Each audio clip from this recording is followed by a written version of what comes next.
Bonjour à tous, donc je suis Emmanuelle Autrette, je suis chercheur au laboratoire d'océanographie physique et spatiale à Brest, à l'Ifremer, enfin à Plouzané. Donc moi je vais passer sur, c'est un petit peu le parallèle de ce qu'a présenté David, mais là cette fois sur la température de surface de la mer. Donc Thierry Tormos est également co-auteur de cette présentation. Alors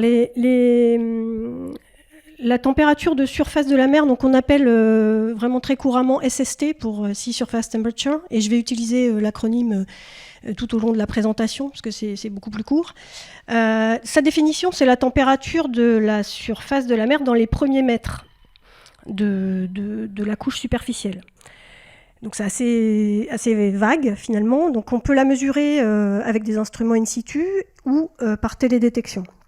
Alors, les instruments in situ sont des capteurs qui sont immergés, installés sur des bouées dérivantes ou des bouées ancrées, ou éventuellement on peut faire des mesures à partir de navires.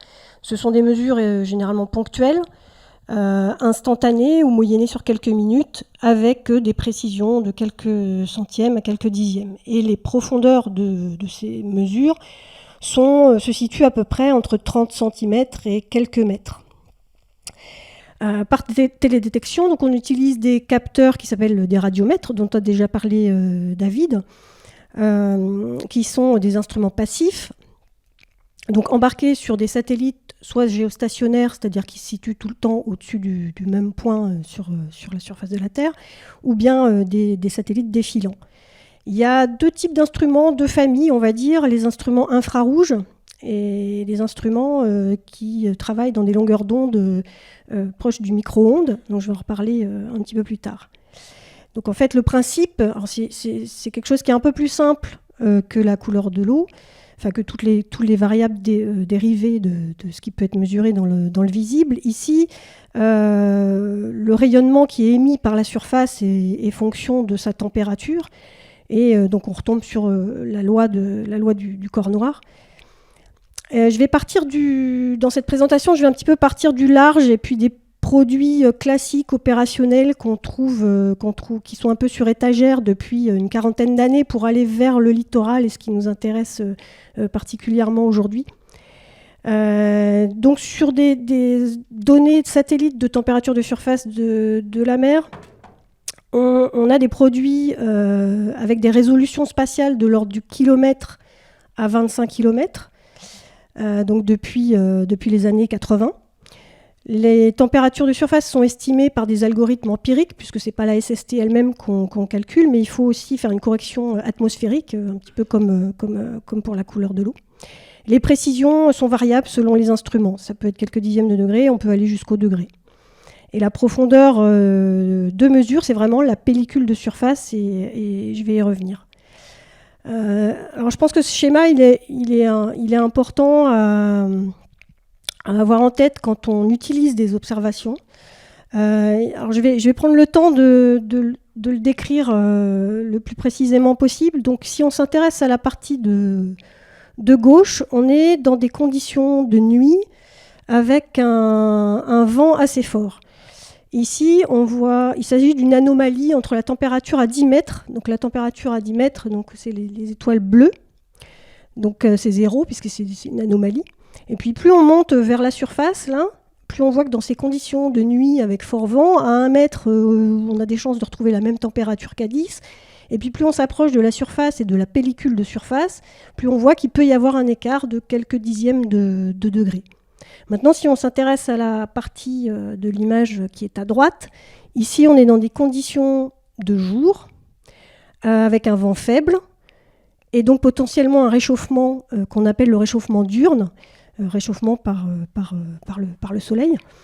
Et sous ces conditions, par exemple, l'anomalie entre la mesure à 10 mètres et la surface, elle peut être très importante. On peut avoir plusieurs degrés en arrivant proche de la surface. En Méditerranée, sous des conditions de vent faibles, le réchauffement diurne il peut aller jusqu'à 4, 5, 6 degrés. Donc c'est pour expliquer que on cherche à mesurer éventuellement la même chose avec de l'in situ, avec du satellite, mais selon les conditions de mesure, on peut avoir des mesures très différentes qui ne sont pas dues à des erreurs de l'instrument ou de la prise de mesure, mais simplement la condition physique, la condition de la couche superficielle. Donc on mesure la même chose, mais de façon un petit peu différente. Donc rapidement, les radiomètres infrarouges existent depuis les années 80 avec la série des NOAA, qui est assez connue. Donc là, on mesure vraiment la couche de surface. Le problème majeur de ces observations, c'est qu'on n'a pas de données en présence de nuages. Le rayonnement est complètement absorbé. Il peut être également contaminé par la présence d'aérosols dans l'atmosphère, par une forte concentration en vapeur d'eau aussi. Donc tout ça, les algorithmes essaient de le corriger. Pour ce qui est des masques nuages, le but c'est de masquer, c'est de prévenir l'utilisateur que ce pixel-là, c'est pas de la température de surface de la mer, c'est un nuage. Donc voilà, il y a des masques associés et ce travail est assez critique justement. Enfin, il est très important pour la bonne qualité des observations. Bon, évidemment, on a un signal qui est affecté par le cycle diurne, mais c'est normal. C'est l'état lui-même. Et là, on a des résolutions de l'ordre du kilomètre et plus. Je vais y revenir après pour notamment des futures missions. Alors ici, ça vous intéresse moins et ça nous intéresse moins aujourd'hui parce que là, on n'est pas du tout dans le littoral, mais je pense que c'est important de garder ça en tête aussi parce que si vous cherchez des produits, vous pouvez tomber sur ces produits-là. Donc dans la famille des micro-ondes, on est à beaucoup plus basse résolution, on est à des résolutions 25 km à peu près, ou entre 25 et 50. On mesure aussi vraiment la pellicule de surface.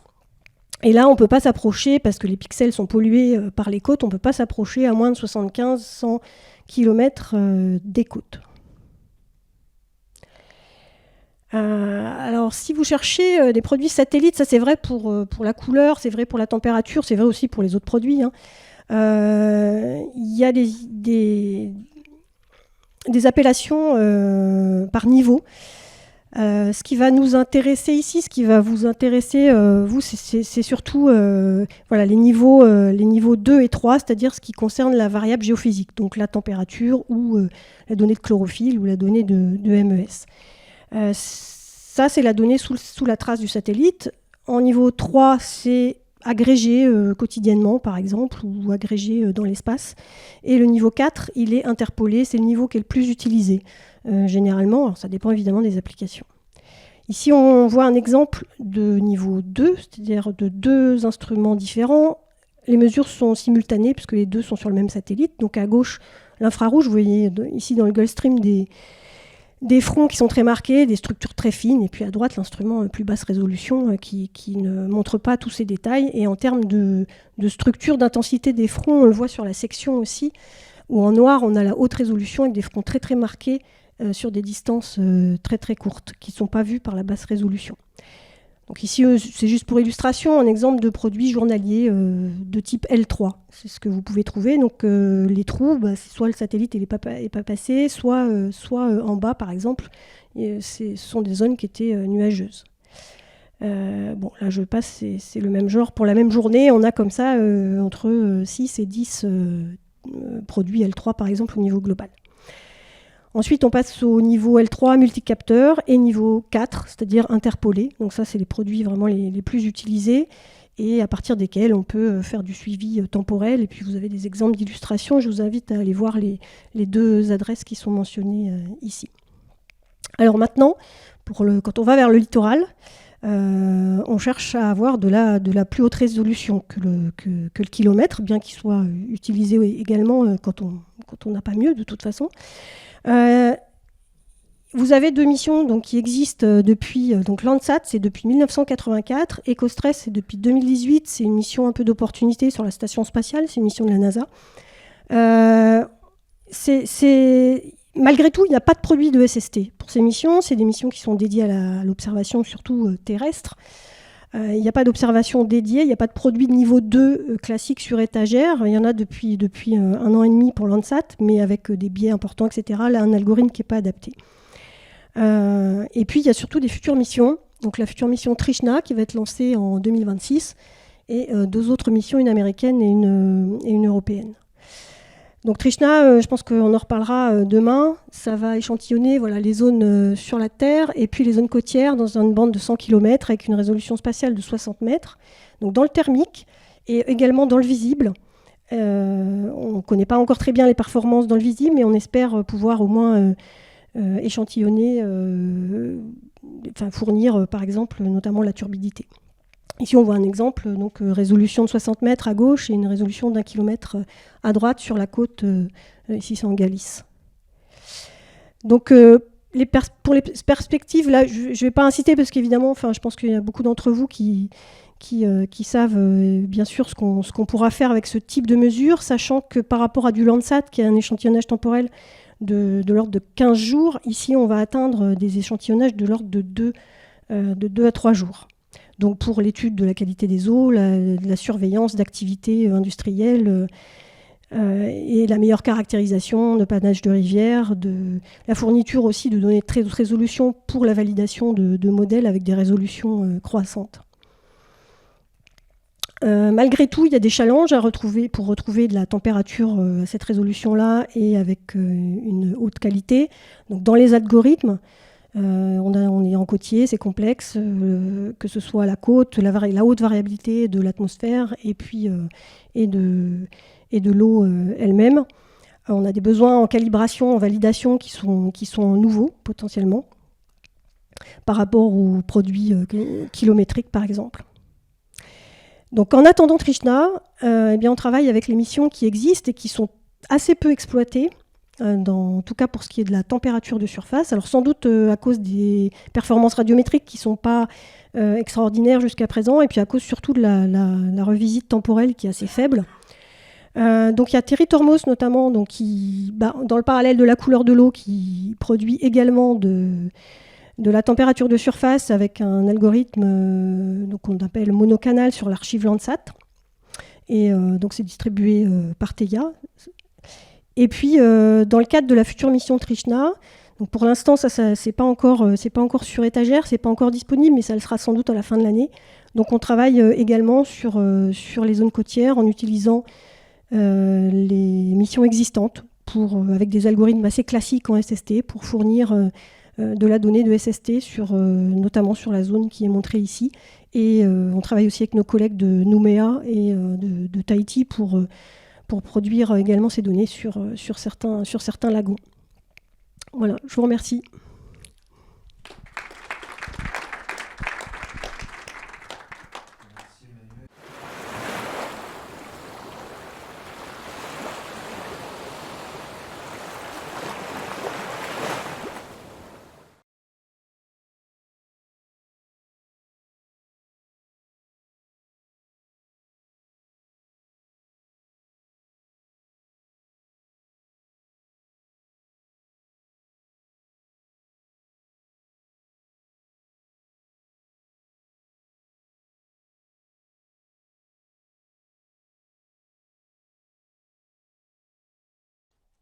Oui, alors c'était les transparents que j'ai enlevés juste ce matin.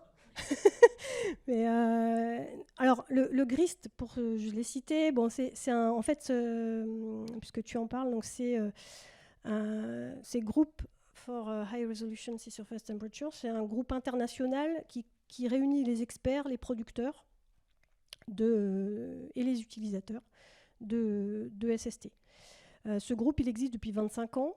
Et il a œuvré pour mettre en place des formats communs dont toutes les données, c'est-à-dire toutes les données de SST là, jusqu'au kilomètre sont au même format. Avec le même nom de variable, il y a un document très, très précis qui décrit toutes ces données. Il recense aussi les besoins d'utilisateurs, etc. Et effectivement, il fournit des listes de produits qui sont disponibles. Alors, c'est pas toujours facile de s'y retrouver.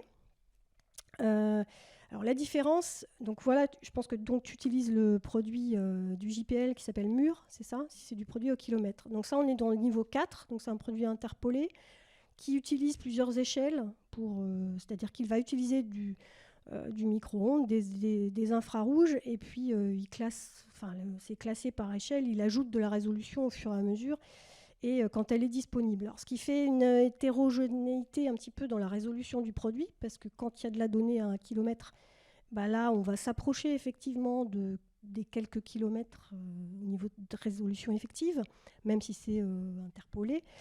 Par contre, bon, bah, quand on n'en a pas, bah, on revient à quelque chose de plus smooth. Et bon, ça peut être gênant parce que du coup, on fait un peu le yo-yo entre les plusieurs résolutions d'un jour à l'autre selon la dispo. Ça, c'est un petit peu le cas malgré tout de tous les produits parce que voilà, faut boucher les trous et quand on n'a pas l'info, bah, on fait du mieux qu'on peut. En termes de résolution, je pense que je pense qu'ils essayent vraiment de s'approcher le plus possible du kilomètre, au moins quand il existe, c'est-à-dire de ne pas détruire la résolution qui se fait. Après, effectivement, via Copernicus Marine Service, il y a aussi des produits à 2 km, des produits régionaux. Ce n'est pas tout à fait les mêmes méthodes d'interpolation, mais voilà, on essaie de s'approcher aussi au mieux du, au moins de ces résolutions annoncées. Alors après, voilà, je reconnais que c'est pas facile de s'y retrouver, mais effectivement, il y a un CES, alors je ne l'ai pas cité ici, mais il y a un CES dans le Polo d'Atis, couleur de l'eau et SST haute résolution. Et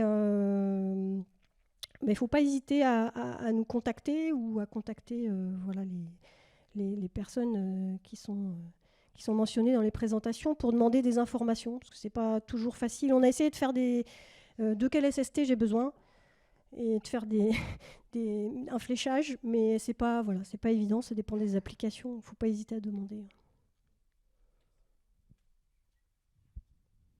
Merci Emmanuel. Je profite de l'occasion par rapport à ta dernière remarque. On a vu que dans les participants à cette réunion, il y avait presque 50% des personnes qui se posaient la question de l'accès aux données.